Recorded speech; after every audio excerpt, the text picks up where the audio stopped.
अस्सलामु अलैकुम रहमतुल्लाहि वबरकातुहू। मैं मोहम्मद सिराज, चेयरमैन ज़िला दावणगेरे वक्फ एडवाइजरी कमेटी दावणगेरे ज़िला। आज मैं दावणगेरे ज़िला सोशल मीडिया एसोसिएशन में आने का मकसद ये है कि गुज़िश्ता 2-3 दिनों के पहले एक वीडियो वायरल हो रहा था, उसकी वजाहत करना ज़रूरी था। इसलिए मैं आज यहाँ इस सोशल मीडिया ऑफिस में आकर मैं आज आप तमाम लोगों से मुखातिब होना ज़रूरी समझा हूँ।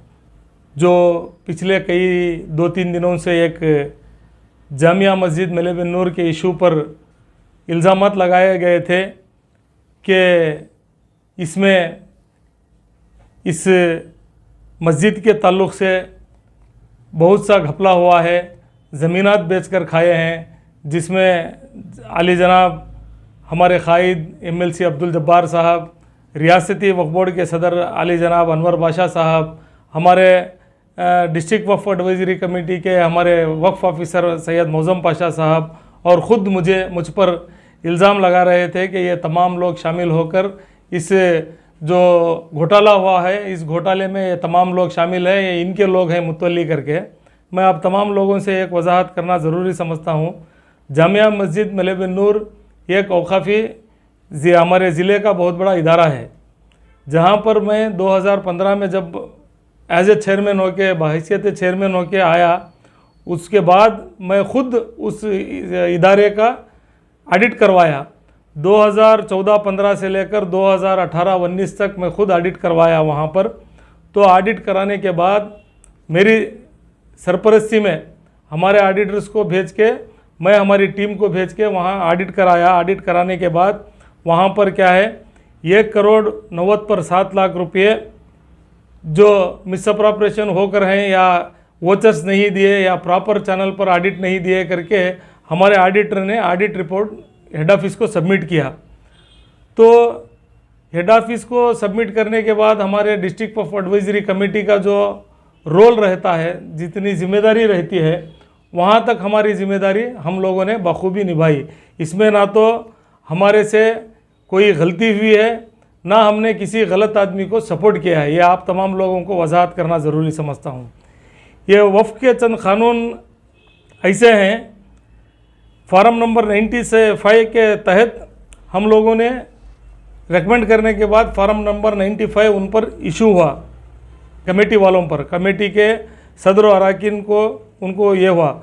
अब रियासत वक्फ एक्ट के तहत रूल्स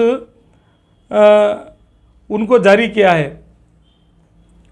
इसके दरमियान चंद हजरात कर्नाटका वक्फ ट्रिब्यूनल में अपील एप्लीकेशन नंबर 05/2020 में केस दर्ज कराया गया। ट्रिब्यूनल में नंबर 4/2020 में केस दर्ज कराया गया और वक्फ ट्रिब्यूनल के आर्डर के तहत कराई जाएगी।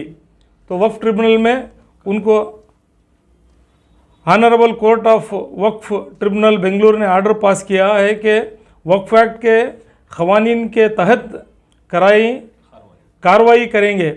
इस सिलसिले में रियासत वक्फ बोर्ड इस पर कार्रवाई कर रही है।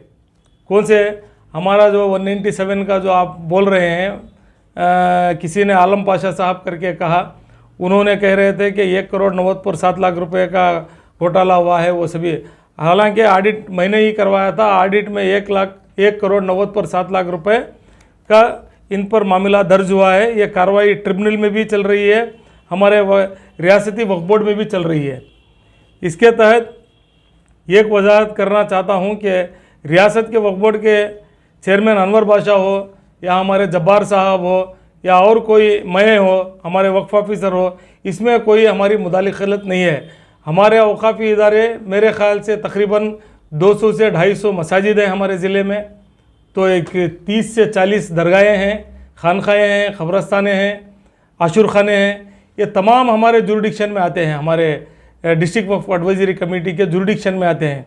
ये तमाम मुतवल्ली हजरात जब्बार साहब से भी करीबी ताल्लुक़ात रखते हैं, अनवर पाशा साहब से भी करीबी ताल्लुक़ात रखते हैं, मुझसे भी राबिता रखते हैं, और वक्फ बोर्ड के ऑफिसर मौज़म पाशा साहब से भी करीबी ताल्लुक़ात रखते हैं। ऐसा नहीं कि हमारे किसी मुतल्ली से बैर है किसी मुतल्ली से दोस्ती है, हम दोस्ती में हम अल्लाह और अल्लाह के रसूल को डरकर यहाँ काम करने के लिए आए हैं। किसी दुनियादारी के लोगों से डरकर काम करने की हमें ज़रूरत भी नहीं है। और अल्लाह के खातिर, अल्लाह के रसूल के खातिर हम लोगों ने ओहद करके बैठा है कि अगर कोई एक सिंगल एनपी, अगर कोई मुतवल्ली मेरे टेन्यूर में, मेरे इख्तिदार में आने के बाद अगर कोई मुझे हो या मेरे ऑफिसर को हो 1 रुपया दे के काम कराए हैं या तो काम के मुआवजे में पैसा लिए हैं करके कोई ठोस सबूत के साथ इल्ज़ाम दिए तो मैं उनका ग़ुलाम होता हूँ। ये मैं अल्लाह को और अल्लाह के रसूल को हाजिर नाजिर रखकर मैं पूरे होश और हवास के साथ कह रहा हूँ। मैं पूरी जिम्मेदारी के साथ कह रहा हूँ कि मेरे 2015 से लेकर आज तक तीसरी मरतबा टेन्यूर में मैंने तकरीबन 7 से 8 करोड़ रुपए ग्रांट्स दिलवाए हैं।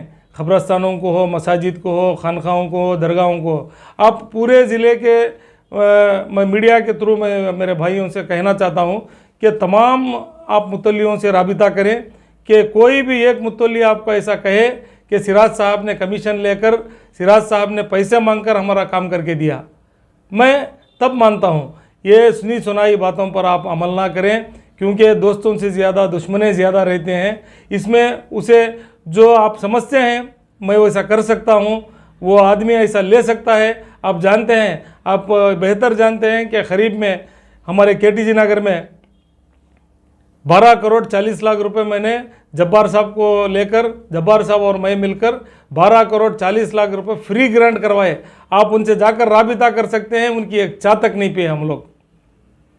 ये कमीशन की बात तो दूर, वक्फ में मैं 12 करोड़ 40 लाख रुपए फ्री ग्रांट उनका दिल्ली का दिलाया हुआ हूँ। अब आज हमारे सामने डेमो हॉस्टल खड़ी हुई है हमारे पास केटीजी नगर की।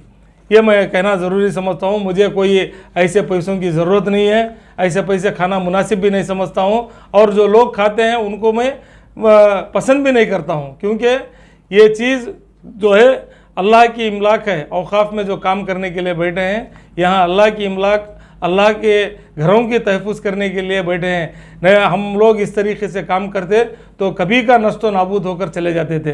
मैं आपसे, आप लोगों से आजिज़ाना इल्तिजा करता हूँ कि ये जिसमें 7 एकड़ ज़मीन का जो जिक्र किया गया है, जनाब आलम पाशा साहब ने बताया कि 7 एकड़ 10 गुंठे या 5 गुंठे की ज़मीन बेच कर खाए हैं। मैं उनसे गुजारिश करता हूँ कि आप आएँ, यहाँ इन्वेस्टिगेशन करें, क्या है करके राबिता करके देखें।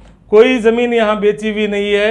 ये जामिया मस्जिद की 22 एकड़ ज़मीन है जो कल्टिवेटेड लैंड है, उसको सालाना हम लोग बाकायदा वक्फ एक्ट के तहत, वक्फ रूल्स के तहत जो जिस तरीके से हराज करके देना है उस तरीके से ओपन हराज करके वो लोगों को दिया जाता है। उसकी आमदनी जो होती है इस तकरीबन 50 पर 4 लाख सालाना इसकी आमदनी है इस इदारे की, इस मस्जिद की। तो आप कभी भी आकर देख सकते हैं। मैं इन जैसे लोग जो बिला वजह किसी पर इल्ज़ाम लगाते हैं, मैं उन लोगों से कहना चाहता हूँ कि आप सही मानों में खिदमत करना चाहते हैं तो कोई गलत कर रहा है वो डॉक्यूमेंट्स ला कर दें, ये चोरी कर रहा है, ये चोर है करके। अल्हम्दुलिल्लाह वो मेरे खुद वालिद क्यों ना हो, मेरे खुद बच्चे क्यों ना हो, मेरे खून के रिश्तेदार क्यों ना हो, मैं उनके ऊपर एक्शन 100% लूँगा। अगर मैं गलत रहा तो मेरे गलपट्टी पकड़कर आप कभी भी पूछ सकते हैं। ये इतनी वजाहत मैं करना ज़रूरी समझता था कि और